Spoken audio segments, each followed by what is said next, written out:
Hello, this is Peter with Britjet's PSX Tips, the Aerowinks PSX 747-400 desktop simulation. This is the second circuit video. Please watch the Circuits 1 video first, which is the briefing. This one will be a practical demonstration of the circuit, followed by some fault finding. Okay, how to get yourself the right distance away from the runway as you're going downwind. Here we are abeam the threshold. Start your stopwatch. 45 seconds. I've got a 7 knot tailwind here, so I'll go for 38 seconds. During that time, select the gear down and flap 20 and fly the aircraft level and let the speed come back to where the 20 green index will appear. Another really useful tool is the standby horizon. You can configure this as you want. Mine appears like this, and mine is configured to show the ILS superimposed on the horizon. And the advantage of this instrument, which is the same as the real aircraft, is it indicates the glide slope before the main display becomes active.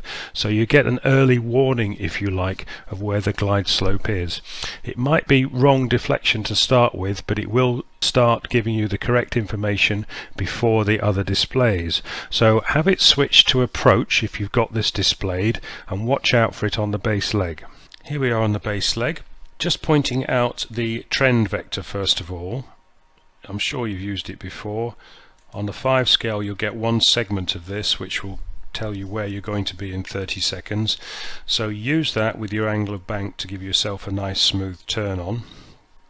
In terms of judging our height, a few things we can do here. You'll see the standby horizon is already indicating a bit high, although it's not yet indicating on the main horizon. And also, you can use the ILS DME if you are using one which shows your distance to touchdown. So 3 miles on the ILS DME, I'd expect to be 900 feet. I'm showing 1100 with a bit of an offset from the runway, so I'm probably a bit high, and that's what the standby horizon is showing. So with all these situations, be prepared to alter it, but don't make dramatic alterations. In this case, what I would probably do, having already selected the flaps down to 25, is just bring the thrust back a little bit to about 1.10, 1.12, and just drop the nose gently down to about 2.5. So small changes early, and then you can bring yourself back onto your datums as you come around onto final approach. Right, here we go. All set up as briefed. 1.5 EPA, just above the EPA writing. Winds down the runway. On the initial climb out, you'll find the aircraft will build up speed at 12.5 degrees pitch. I'm not worried about that, just let it build up. Better to be fast than slow to start with.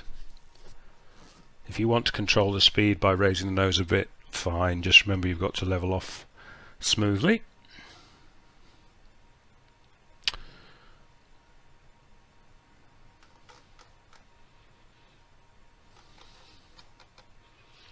So the priority on the climb out will be to climb straight ahead up the dotted line as closely as you can at 12.5 degrees pitch angle. Rotating at VREF then.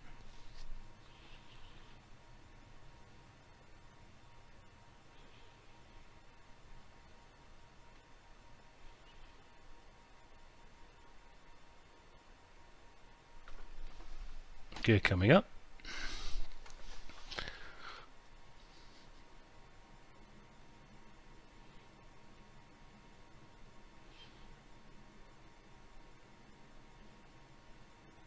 And you'll see the aircraft accelerates away. No problem there. I'm just concentrating on that straight climb out. At 1,000 feet then, reduce the thrust below the EPA line for 1.4. I've got the speed, so flap 10 and pitching down to 10 degrees.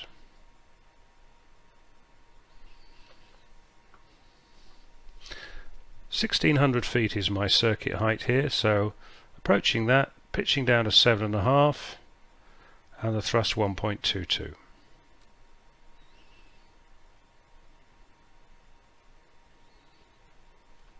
Trimming, as we said. Make sure you're happy. In fact, I'm finding I'm not really needing much trim, maybe a little bit 2 seconds nose down now. I'm happy that that's pretty well under control, so I'm going to start my turn. 20 degrees of bank. Priority now, flying 1600 feet, 20 degrees of bank.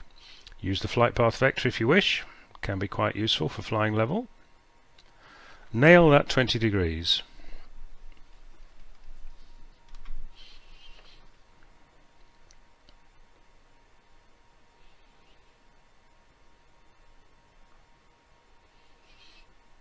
My rollout heading today will be 091.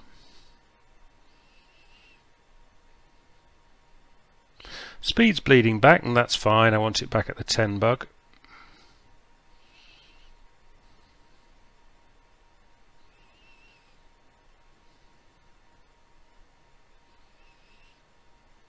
I'm going to anticipate the rollout by 10 degrees.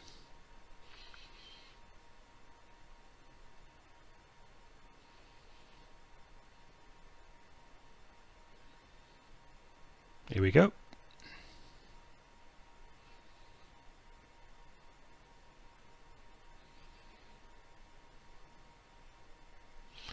All we've got to do now is concentrate on attitude, heading and height. That's all. Get everything nicely set. So we're going downwind. Now notice at this stage where your spacing is with relation to the runway. The runway should be halfway between your aircraft and the edge of the instrument, which I think is pretty well where we've got it. Sometimes you might have to set the aircraft up with speed bugs and so on for the approach here, but in fact we've done everything, so all we've got to do is concentrate on the flying. Still haven't trimmed again, it's quite steady. If anything, just the nose is tending to drop, so 2 seconds, 1, 2, up again. The next thing, of course, will be a beam the threshold, where we start the stopwatch.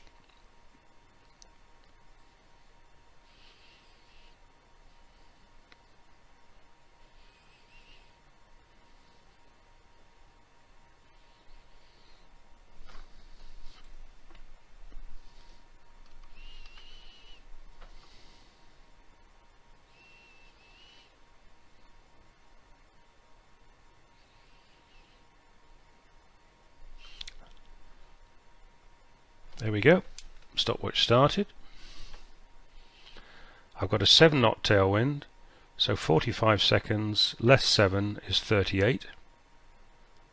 Spacing looking good. I'm going to select the gear down now. Flaps 20 and concentrate on holding my height. Speed bleeding back, that's fine.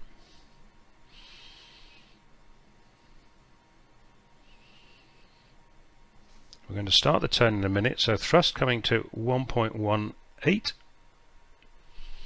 There's the turn started. Slightly less than 20 degrees of bank and looking to be about the 5 line.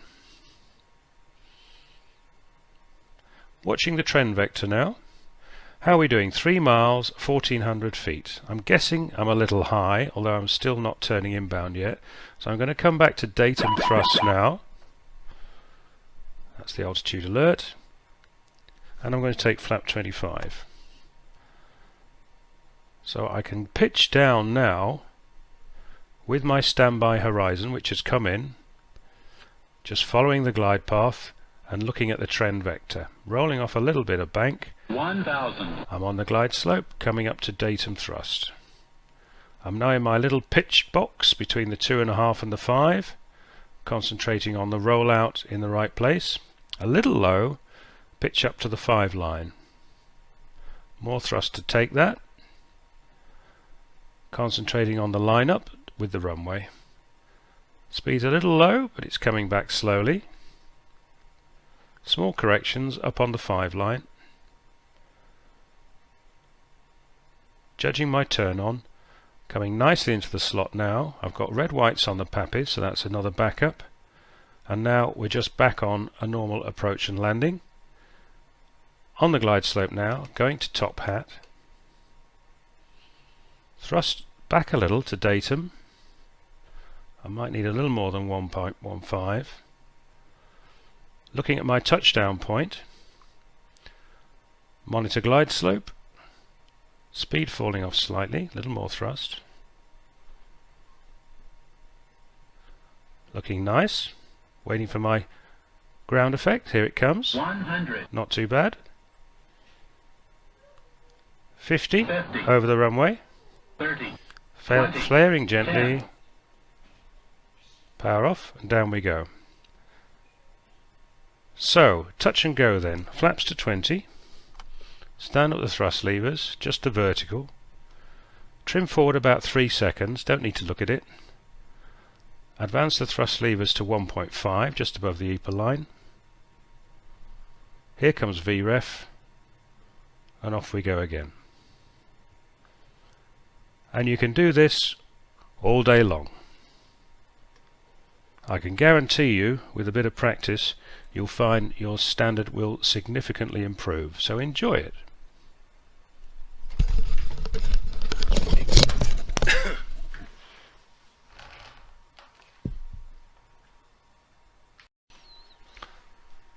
So common faults then.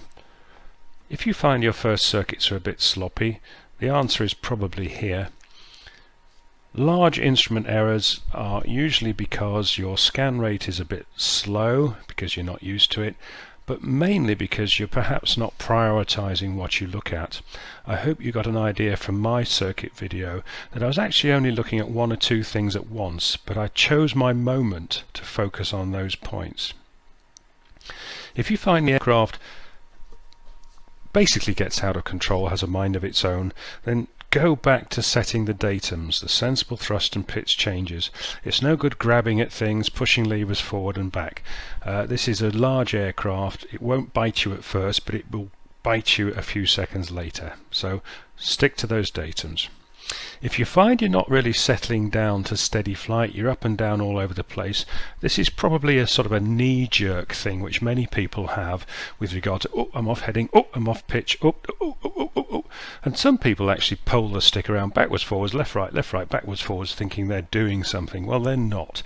Just try to not interfere with the controls at all until you actually feel that, yes, you do need to make a change, and then make it a small one. Trimming. I mentioned trimming in the circuit. Most people trim too often and for too short a period of time.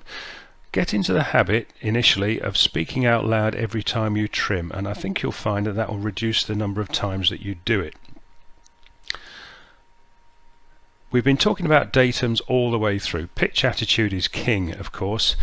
If you fly them but it doesn't work out, then be prepared to be flexible. You might have to change things. You might have to change it for weight, temperature, crosswind, all kinds of things. Be prepared to change, but make those changes early on. Lastly, as I said right at the beginning of this briefing, if you really feel you can't do this, you want to throw your PC out of the window, don't. Just have a break, relax, walk the dog, go and do something, take your mind off it. Think about it, watch the video again, come back and have another go, and I guarantee you that you will steadily improve to a very satisfactory standard.